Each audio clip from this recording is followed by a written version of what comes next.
Kabar hilangnya bocah 3 tahun di Kalijati, Subang, Jawa Barat sampai sekarang masih menjadi misteri. Bocah tersebut dilaporkan hilang sejak mudik ke kampung halaman sang nenek dan sampai saat ini belum ditemukan.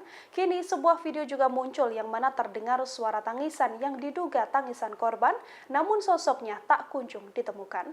Kabar hilangnya bocah 3 tahun secara misterius ini pertama kali dibagikan oleh akun TikTok @Sheila_Dewi yang menjelaskan bahwa keluarga bocah tersebut tinggal di Jakarta dan mudik ke kampung halaman sang nenek di wilayah Kalijati, Subang. Di kampung halaman tersebut, keluarga ini menempati sebuah rumah kosong peninggalan sang nenek. Bocah bernama Daryl ini dilaporkan sudah hilang 5 hari, terhitung pada Minggu 30 April hari ini. Upaya pencarian pun dilaporkan sudah dilakukan, namun sampai saat ini keberadaan korban masih belum diketahui. Dalam sebuah video terdengar pula ada suara tangisan anak kecil yang diduga adalah tangisan dari Daryl. Meski begitu, wujud dari bocah 3 tahun tersebut masih belum diketahui. Saat dikonfirmasi kebenarannya, memang belum diketahui apakah benar suara tersebut adalah suara Daryl atau bukan. Namun suara itu terdengar dari sebuah ladang kosong tak jauh dari rumah yang ditinggali oleh korban.